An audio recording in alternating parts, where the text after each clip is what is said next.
Sepahit apapun pengalaman kita, seburuk apapun kegagalan kita, kita masih punya Tuhan, masih ada Allah. Tidak pantas kita putus asa. Apa sih yang tidak mungkin kalau bagi Allah? Bahkan 1 menit ke depan, 1 jam ke depan, sebesar apapun masalah kita bisa tuntas.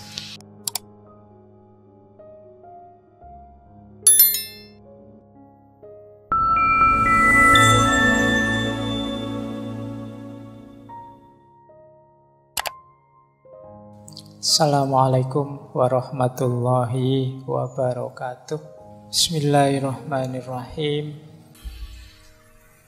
Kalau inginnya lebih konkret bisa misalnya, ini contoh dari kitabnya Imam Ghazali, Ihya Ulumuddin. Ini kalau teman-teman jeli ya, ada beberapa tips mengatasi problem kesehatan mental versinya Imam Ghazali. Ini hasil pencermatan saya sekilas saja, sebenarnya masih banyak. Misalnya, untuk mengatasi degradasi moral. Kalau kegalauan hidupmu, stresmu, sakit mentalmu, karena kamu merasa banyak maksiat, banyak dosa, saya terlalu sering maksiat mungkin Pak ya, terus kamu galau sendiri, stres sendiri gara-gara itu, solusinya 2 kata Imam Ghazali, taubat dan tazkiyatun nafas. Ayo ditobati, terus pelan-pelan kita bersihkan hati kita. Cara membersihkannya, nawa itu tidak mengulang lagi maksiat-maksiat yang kemarin saya jalankan, dosa-dosa yang kemarin saya lakukan. Ini akan meringankanmu. Jadi taubat itu kan semacam menetralisir segala beban dosa dan kemaksiatan yang selama ini kalian lakukan, yang membuatmu stres. Tapi dengan melakukan itu plus pembersihan jiwa, jiwamu akan lebih tenang. Jadi itu tips dari Imam Ghazali. Solusi pertamanya justru taubat. Jangan lupa ini ya. Karena kalau jiwa kita masih kotor, tiba-tiba saya ingin menutup dosa saya dengan puasa, dengan sholat ini itu, ya belum. Diawali taubat dulu, membersihkan wadahnya dulu. Nah, ini mengatasi degradasi moral. Kalau teman-teman merasa hampa makna, hampa tujuan, saya bingung ini Pak, hidup saya mau kemana? Saya harus bagaimana menjalani hidup ini?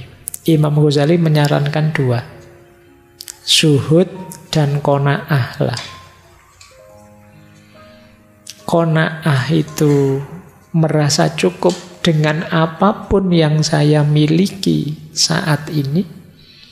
Zuhud itu kondisi jiwa kita yang tidak lagi tergoda oleh hal-hal duniawi. Ini zuhud. Lu kalau gitu ndak kuliah, ndak kerja Pak. Ya tetap kuliah, ya tetap kerja. Tapi tidak terikat, tidak jatuh cinta pada dunia. Ini membuat kita lebih mudah menetapkan tujuan, memberi makna hidup, dibandingkan kita masih tenggelam dalam hasrat ambisi duniawi. Kata Imam Ghazali, kenapa begitu ya? Hasrat ambisi duniawi itu sering mengecewakan, membuat kita putus asa. Mari kita terima saja, ya yang kita miliki ini ya sudah. Itu namanya qanaah. Dan tidak mudah tergoda, tidak mudah terpesona oleh hal-hal yang sifatnya duniawi. Itu ada kata mutiara yang luar biasa dari Sayyidina Ali bin Abi Thalib. Beliau menyatakan, ya dunya hurri wairi lakot tolak tuka salasatan. Wahai dunia, godalah orang lain saja selain aku. Kenapa? Aku sudah menalakmu 3. Jadi itu Ali bin Abi Thalib. Itu ya, itu membentuk jiwa yang zuhud. Saya tidak tahu kalian berani tidak bilang begitu. Wahai dunia, aku sudah talak 3 padamu. Tidak mungkin rujuk lagi sudah. Baik. Ya, kalau di usia-usia kalian masih tidak gampang untuk qanaah. Tapi boleh latihan. Intinya bagaimana jiwa kita tidak terikat dengan dunia. Kemudian kalau kita mengalami hampa spiritual, hampa nilai. Tadi kita merasa, Pak, saya itu kok tidak berharga ya Pak. Apa sih nilai kehadiranku? Imam Ghazali menyarankan 2, riyadoh dan mujahadah. Riyadoh itu latihan. Sederhananya, ya bentuklah dirimu biar jadi orang yang bernilai, berharga. Jadi riyadhah itu ya amal-amal keagamaan kamu jalankan, maka kamu merasa bernilai dalam hal agama. Bentuk dirimu jadi orang pinter, ya kamu nanti bernilai jadi seorang intelektual. Bentuk dirimu jadi pekerja yang tangguh, yang berkarya produktif, ya nilai dirimu jadi manusia yang produktif. Jadi riyadhah, latihan, ya bentuk. Jangan menunggu dirimu terbentuk. Kamu yang harus membentuk dirimu. Itu namanya riyadhah. Saya nunggu saya Pak, besok siapa tahu saya jadi. Siapa tahu saya jadi. Kalau kamu ingin jadi, bentuk dirimu. Pengen jadi dosen, latihan mulai sekarang. Ngobrol, ngajar kok ngobrol. Ngajar yang enak terus jadi latihan membaca yang banyak. Itu jadi membentuk dirimu jadi dosen yang berkualitas. Jangan menunggu. Jangan, nanti kalau saya ditakdirkan Allah jadi dosen kan yo bisa-bisa sendiri Pak. Yo kalau nunggu begitu ya ndak jadi. Nanti kamu tiba-tiba jadi dosen beneran, terus ndak bisa ngajar, terus bingung waktu ngajar, terus kamu stres lagi. Apalah nilai saya Pak, nanti jadi begitu lagi. Maka riyadhahlah mulai sekarang. Latih dirimu. Pengen jadi bisnismen yang sukses, latihan mulai sekarang. Bentuk dirimu. Latihan mental ekonominya, ilmu ekonominya di-upgrade. Itu namanya riyadhah. Jangan lupa mujahadah, berdoa. Yo, tetap segalanya Allah yang mengabulkan. Terus, kalau teman-teman kesulitan dalam hal pengendalian diri, solusinya kata Imam Ghazali harus ada khauf dan roja. Khauf itu rasa takut pada Allah, roja itu harapan pada Allah. Dua-duanya harus imbang. Baru diri kita terkendali. Karena adanya khauf, maka kita tidak sembrono dalam hidup. Takut Allah murka, takut mendapat siksanya. Itu kan kita hati-hati.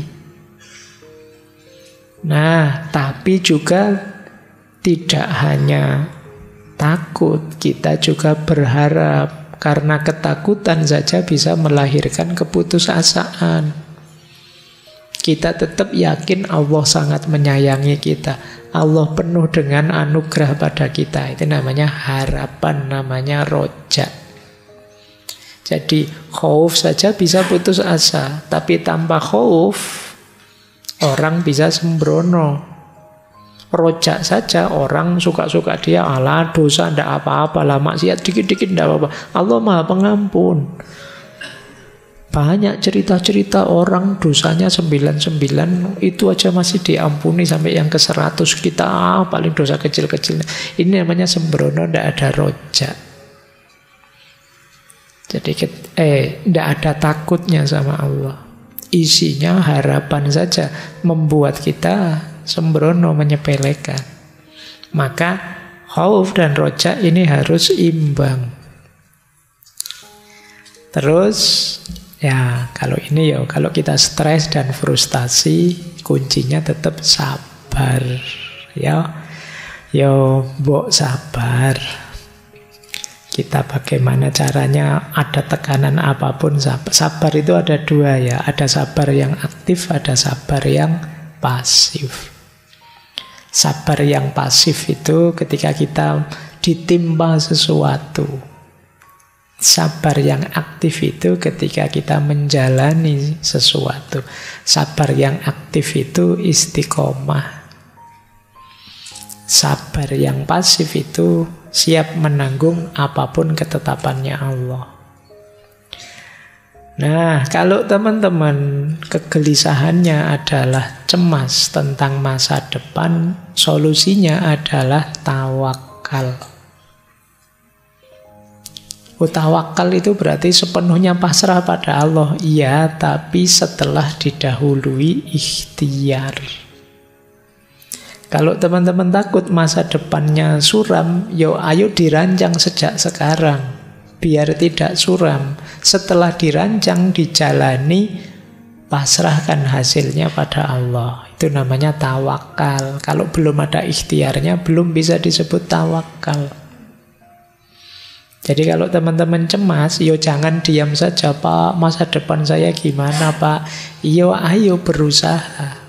Rancang yang baik, jalani dengan baik. Kalau sudah dijalani, pasrahkan hasilnya pada Allah, itulah tawakal. Nah, itu akan nyaman untuk diri kita. Baik, terakhir.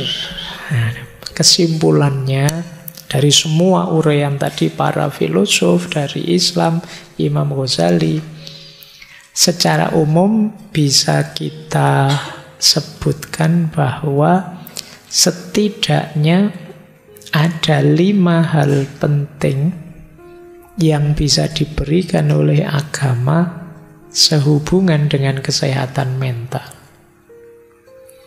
Yang pertama apa? Dukungan sosial. Tadi Durkheim tadi loh. Di antara kekuatan agama itu kan solidaritas antar pemeluknya. Kita sama-sama beragama, maka kita punya sistem pendukung yang kuat. Ada saudara-saudara, ada teman-teman kita yang seagama. Insya Allah mendukung kita kalau kita sedang kesulitan. Jadi karena kita ada di track, di jalur yang sama. Yang kedua, kalau ini lebih hakiki, agama memberikan kita makna dan tujuan hidup. Banyak orang yang sakit mentalnya, kesehatan mentalnya terganggu, merasa tidak bermakna, hidupnya tidak jelas mau kemana, dan agama menyediakan semua itu. Agama memberikan kita orientasi, ke sini loh kamu menuju. Ini loh makna hidupmu, maka ini yang harus kamu lakukan. Yang ketiga, agama mengajarkan kita coping, cara untuk menyikapi masalah. Misalnya tadi yang diajarkan oleh Imam Ghazali. Yang keempat, agama memberi kita nilai. Tadi kan kebahagiaan itu berdasarkan nilai-nilai. Nah, agama menyediakan itu. Menyediakan nilai. Mana yang harus kita utamakan, mana yang harus kita belakangkan. Mana yang harus kita tegakkan, mana yang kita tunda nanti saja, tidak terlalu penting. Nah, agama memberi kita itu, memberi kita prioritas-prioritas yang harus kita utamakan. Yang kelima, agama memberi kita harapan dan optimisme. Sepahit apapun pengalaman kita, seburuk apapun kegagalan kita, kita masih punya Tuhan. Masih ada Allah. Tidak pantas kita putus asa, wong ada Allah. Apa sih yang tidak mungkin kalau bagi Allah? Makanya orang putus asa itu kalau dalam Al-Quran disebut orang yang kufur. Seperti orang yang tidak percaya pada Allah. Kalau kita beriman, percaya pada Allah, apa sih masalah yang tidak terselesaikan? Kalau Allah berkehendak, bahkan 1 menit ke depan, 1 jam ke depan, sebesar apapun masalah kita bisa tuntas. Dan ada banyak cerita-cerita semacam itu. Baik, masih ada 5 menit ya. Saya ke sini saja. Terakhir kali, menurut saya ini penting. Untuk teman-teman yang sedang ada masalah berat, membebani pikiranmu. Apa Pak yang harus saya lakukan, Pak? Yang tadi sudah saya jelaskan, itu yang terakhir. Yang di situ saya tulis leap of faith. Kembali pada agama. Yang sebelumnya ini mungkin petunjuk yang lebih praktis. Jadi ini strategi, kalau di psikologi namanya strategi coping. Kalau teman-teman ada masalah yang membebani pikiranmu, sulit sekali dicari solusinya, ada beberapa strategi. Yang pertama, isolation. Isolation ini agak sulit, tapi kalau bisa alhamdulillah. Buang perasaan-perasaan destruktif, pikiran-pikiran negatif.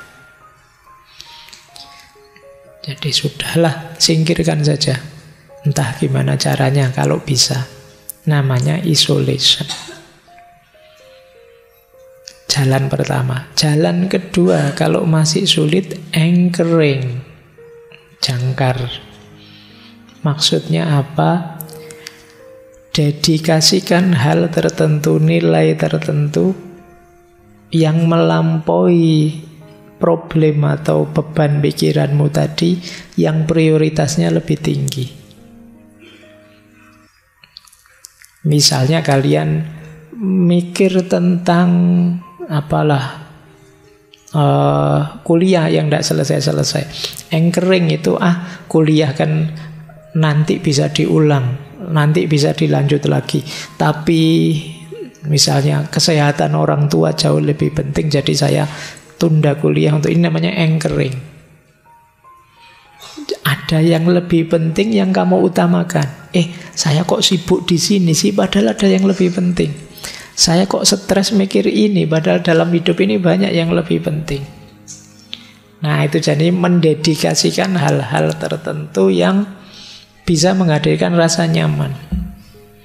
Ternyata banyak orang-orang terlantar yang perlu dibantu. Sudahlah, masalah saya tidak berarti saya tak bantu orang-orang itu.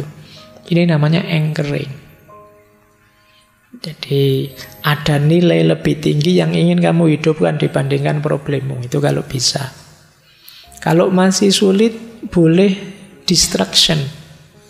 Alihkan perhatian. Jangan mikir itu terus. Kalau memang tidak ada solusinya. Kalian boleh kejar hobimu. Atau saya biasanya nonton drakor ya Pak. Iya wis nonton drakor. Berseri-seri ya Pak. Iya tonton enggak apa-apa. Yang penting kamu seneng. Itu namanya distraction. Biar enggak stuck di problemmu itu terus.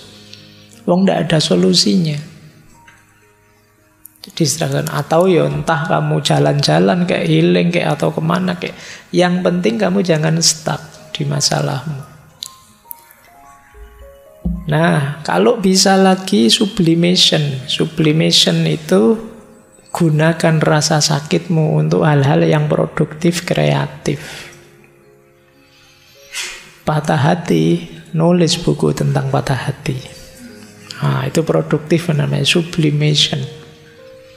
Sedang sedih, bikin syair tentang kesedihan. Itu namanya sublimation. Bikin lagu tentang sublimation. Pak, saya tidak bisa Pak. Bisanya cuma masak Pak. Yang ngarang masakan apa yang baru. Kreatif malah sedang stres. Sublimation. Boleh energimu kamu pakai untuk yang lebih kreatif. Kalau sublimation ini menguntungkan. Nanti kalau kamu sudah sehat lagi, sembuh lagi, lumayan punya karya. Dari energi kesedihanmu. Nah, Kalau ingin lebih dalam lagi, temukan makna. Tidak ada satu peristiwa, tidak ada satu situasi pun yang tidak berarti. Semuanya bermakna, semuanya ada hikmahnya. Temukan hikmah itu dan kalian akan lebih tenang. Namanya find meaning. Bahkan sakit, bahkan kecewa, bahkan amarah dan lain sebagainya, itu kalau kita mau berhenti sejenak, merenung, menemukan hikmah-hikmah di baliknya, pasti akan ketemu. Dan itu akan mengurangi rasa tertekan, rasa stres kita. Ya, yang terakhir tentu saja kalau masih saja sulit, puncaknya adalah yuk kembali pada Allah. Leap of faith. Kembali pada agama. Karena memang seperti kita bahas tadi, agama punya peran besar terhadap stabilitas kondisi mental kita. Nah, saya akhiri dengan ngaji ya, wong kita ngaji. Ayat terakhir surat Al-Baqarah. Yakinlah bahwa la yukallifullahu nafsan illa wus'aha. Allah tidak akan membebani diri kita kecuali sejauh kemampuan kita. Allah tidak membebani seseorang kecuali sejauh keluasannya, kemampuannya. Laha makasabat wa alaiha maktasabat. Baginya apa yang dia lakukan dan yang menimpanya adalah buah dari yang dia kerjakan. Kebaikan, kesenangan, kenyamanan yang kita rasakan, kesedihan, kegalauan, keruwetan hidup yang kita alami, hakikatnya buah kelakuan kita juga. Tapi tidak usah khawatir, beban hidup kita tidak akan melampaui daya tahan kita. Itu janjinya Allah. Kalau kita merasa, enggak Pak, ini berat sekali Pak, sebenarnya masih dalam kuasamu. Mungkin kamunya saja agak terlalu cengeng, kurang tangguh. Pasti kamu kuat kok. Baik, Rabbana la tu'akhidna inna sina au ahtona. Rabbana wala tahmil alaina isron kama hamaltahu alal ladzina min qablina. Rabbana wala tuhammilna ma la taqata lana bih. Wa'fu anna waghfir lana warhamna anta maulana fansurna alal qaumil kafirin.